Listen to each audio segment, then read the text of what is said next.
غور کریں کہ ایسا کیوں ہے آج کیوں ذلیل کے کل تک نہ تھی پسند گستاخی فرشتہ ہماری جناب نے.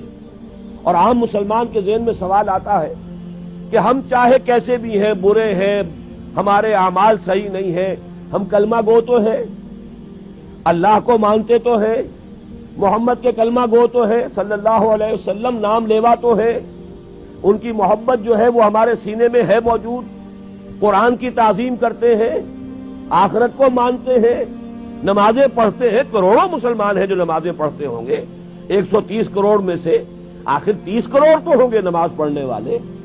لیکن وہ جو ہیں وہ تو سب کے سب کافر، منکر، نہ اللہ کو مانے، نہ آخرت کو مانے، نہ رسالت کو مانے، نہ قرآن کو مانے. پھر کیا وجہ ہے کہ رحمتیں ہیں تیری اغیار کے کاشانوں پر اور برق گرتی ہے تو بیچارے مسلمانوں پر.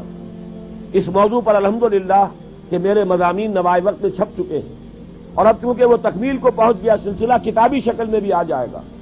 اللہ کا ایک قانون عذاب ہے، ایک قانون کے تحت ہوتا ہے جو کچھ ہوتا ہے، اللہ کا ضابطہ ہے. قرآن اس کے لیے لفظ سنت استعمال کرتا ہے. وَلَن تَجِدَ لِسُنَّتِ اللَّهِ تَبْدِيلًا وَلَن تَجِدَ لِسُنَّتِ اللَّهِ تَحْوِيلًا. اللہ کی سنت، اللہ کے قواعد و ضوابط میں کوئی تغیر نہیں ہوتا. اور وہ سنت کیا ہے؟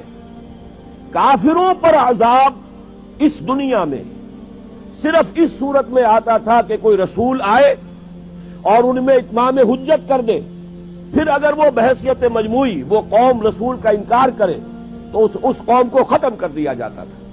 جیسے کہ حضرت نوح، حضرت ہود، حضرت صالح، حضرت شعیب، حضرت لوط اور آل فرعون، ان کا تذکرہ قرآن مجید میں سمجھتا ہوں کم سے کم 10 مرتبہ آیا ہے. یہ میں بہرحال حساب کر کے تو نہیں کہہ رہا، میرا اندازہ ہے کہ 10 مرتبہ یقیناً ان 6 اقوام کا تذکرہ ہے. اور اس کے حوالے سے یہ قانون سمجھ لیجئے، جس قوم کی طرف رسول بھیجا گیا اس قوم نے بحیثیت مجموعی رسول کی دعوت کو رد کر دیا، قوم ہلاک کر دی گئی.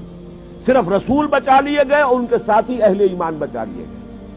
اب ظاہر بات ہے کہ اب تو کوئی رسول آئیں گے نہیں، لہذا اس نوع کا عذاب کسی کافر قوم پر نہیں آئے گا قیامت تک، اس لیے کہ کافروں پر عذاب کے لیے یہی قاعدہ ہے. اب جو عذاب آئے گا ان پر جو عذاب ہے وہ آخرت کا عذاب ہے. اصل عذاب تو آخرت کا ہی ہے نا، اصل زندگی آخرت کی ابدی زندگی ہے. یہاں تو کیا ہے، قوم نوح ڈوب گئی، ختم ہو گئی، 2-4 ڈبکیاں دی ہوگی ہر آدمی نے، جان نکل گئی. عذاب کیا آیا؟ اصل عذاب تو وہاں ہے جو آخرت کا ہوگا. دنیا میں عذاب آتا ہے مسلمانوں پر. مسلمان ہو کر تم اگر اسلام پر عمل نہیں کرتے، دعویٰ تمہارا اسلام کا ہو اور عمل تمہارا کافرانہ ہو، نام لو تم محمد کا صلی اللہ علیہ وسلم اور اتباع کرو تم محمد کے دشمنوں کا، دعویٰ کرو اللہ اور اس کے رسول کی وفاداری کا اور تمہاری دوستیاں ہوں اللہ اور اس کے رسول کے دشمنوں سے، تم کہو اللہ اور اس کے رسول کے احکام کو ہم مانتے ہیں اور سودی کاروبار کر کے اللہ اور اس کے رسول کے خلاف اعلان جنگ کیے رکھو. اصل عذاب دنیا میں مسلمانوں پر آتا ہے، جیسے کہ پہلے یہودیوں پر آیا، اس لیے کہ ہم سے پہلے کی مسلمان امت وہی تھی. جب تک حضور صلی اللہ علیہ وسلم کی بعثت نہیں ہوئی وہی امت تھی.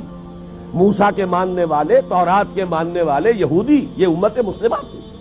لیکن ان پر کیسے کیسے عذاب آئے.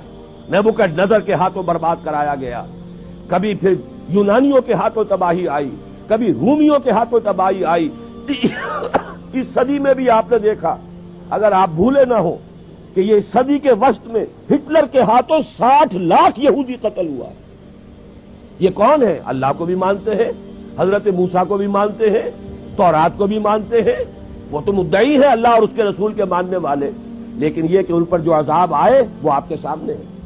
اسی طرح کا عذاب ہم پر آ رہا ہے کہ تم نام لیتے ہو ہمارا اور عمل تمہارے خلاف ہے. لما تقولون ما لا تفعلون کبر مقتا عند اللہ ان تقولوا ما لا تفعلون. کیوں کہتے ہو جو کرتے نہیں ہو؟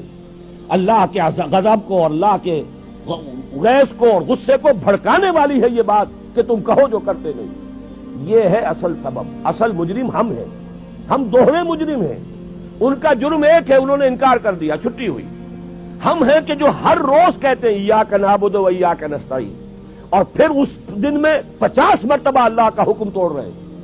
پوری زندگی ہماری گزر رہی ہے. 5 وقتہ نمازی زیادہ بڑا مجرم ہے اس وقت، اس لیے کہ وہ 23-24 مرتبہ، 25 مرتبہ، 27 مرتبہ دہراتا ہے ایاک نعبد و ایاک نستعین، اور پھر باہر نکل کر جو کام کرتا ہے وہ اس کے خلاف. یہ ہے اصل میں سبب.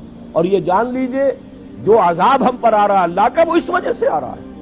ہمارا کام تو یہ تھا کہ ہم دین کے علمبردار ہیں, دین کا ایک نظام دنیا کے سامنے پیش کریں.